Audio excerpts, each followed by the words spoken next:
আমাৰ অসম আছে বুলি আমি নাভাবোঁ আমাৰ চব চেছ গতিকে আমি এতিয়া ৰক্ষা কৰিব লাগে শৰ শিক্ষয়িত্ৰীসকলে তাৰ নিৰাপত্তা হেৰুৱাই দিছে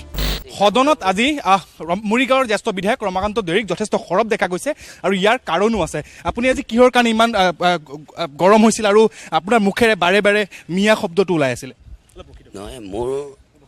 মোৰ সমষ্টি নহয় অসমৰ ৰাইজৰ সকলোৱে সমস্যা আছে মোৰ অকল নহয় মোৰ সমষ্টি অকল সমস্যা নহয় সকলোৱে সমস্যা আছে আৰু যিটো সময়ত সংকট অৱস্থাত আৰু যিখিনি আমাৰ শিক্ষয়িত্ৰীসকল স্পৰ্শকাতৰ বিদ্যালয়ত মিয়াইত আছিল সেইসকলো মিয়াইত যেতিয়া শিক্ষকতা কৰে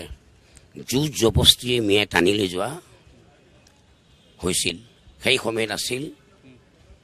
শিক্ষামন্ত্ৰী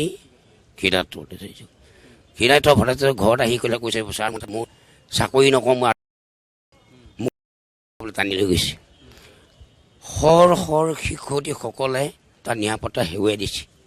গতিকে সেইকাৰণে সেই কথাটো স্পৰ্শকাতৰ বিদ্যালয়সমূহত আমাৰ হিন্দু ছোৱালী বোৱাৰীসকলক লৈ আহিব লাগে নিৰাপত্তা দিব লাগে সেই কথাটো কোৱাৰ লগে লগে মিয়া বিধায়কসকলে জাপ মাৰি উঠিছে এনেকৈ কিয় মিয়া শব্দ ক'ব মই কিয় শব্দ মিয়া নক'ম চব মিয়া এয়াই চব মিয়া আজি মোৰ সমষ্টিতে নহয় মৰিগাঁও ডিষ্ট্ৰিক্টত যিমানবিলাক বেলটেল ব্লক আছিলে চব বাংলাদেশী বাংলাদেশীয়ে চব দখল কৰিলে যিমানবোৰ বেলটেল ব্লক আছিল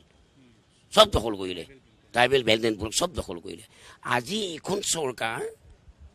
থাকোঁতে যদি আমি সিহঁতক আমাৰ নিৰাপত্তা নাথাকে ইয়াতকৈ দুশ থাকিব হ'ব পাৰে নেকি কংগ্ৰেছ চাই থাকিলে কেতিয়াও নিৰাপত্তা নিদিয়ে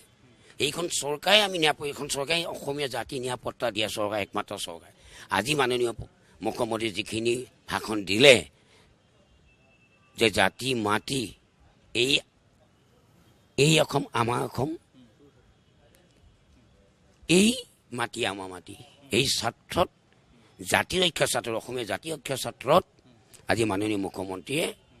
আজি যি ভাষণ দিছে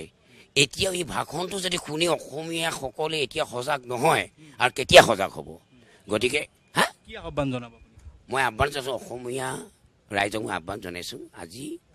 সদনত মাননীয় জনপ্ৰিয় মুখ্যমন্ত্ৰী হিমন্ত বিশ্ব শৰ্মাই যিটো ভাষণ দিলে এই জাতি মাটি ৰক্ষা কৰাৰ ক্ষেত্ৰত যিটো বলিষ্ঠ পদক্ষেপ গ্ৰহণ কৰিছে অসমৰ ৰাইজে তেখেতক ধন্যবাদ জনাব ইয়াৰ আক্ৰমণ আপুনি বলি হৈছে নেকি আৰে অকল মই নহয় গোটেই অসমক কৈ দিছে স্পষ্ট মই কৈছোঁ এতিয়া আমি আমাৰ অসম আছে বুলি আমি নাভাবোঁ আমাৰ চব চেছ গতিকে আমি এতিয়া ৰক্ষা কৰিব লাগে এতিয়া মাননীয় মুখ্যমন্ত্ৰী মহোদয় কথাটো কৈছে যে জাতিক বচাব লাগে সেইটোৱে আৰে শিক্ষয়িত্ৰী যিসকল স্পৰ্শকাতৰ যিখিনি বিদ্যালয়ত শিক্ষয়িত্ৰী কৰি আছে আজিও তেওঁলোকে নিৰাপত্তা নাই যিটো সময়ত ইয়াত শিক্ষকে চাকৰি পাইছিল বহু অসমীয়া শিক্ষয়িত্ৰী নাৰীক জীয়াৰী বোৱাৰীক তেওঁলোকে টানি লৈ বলপূৰ্বকভাৱে দখল কৰাটো বেলেগেই কথা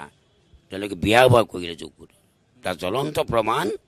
যেতিয়া হীৰাত ভট্টাচাৰ্য যেতিয়া শিক্ষামন্ত্ৰী আছিল সেই সময়ত মৰিগাঁও জিলাত এনেকুৱা হৈছে ক'বলৈ বাকী নাই জোৰ জবস্তি হৈ আছে এতিয়া লাহে লাহে লাহে লাহে এইখন চৰকাৰ হোৱাৰ পিছত অকণমান টিপ মাৰিছে কিন্তু আমি সেইটোতো সান্তনা ল'বলৈ নহ'ব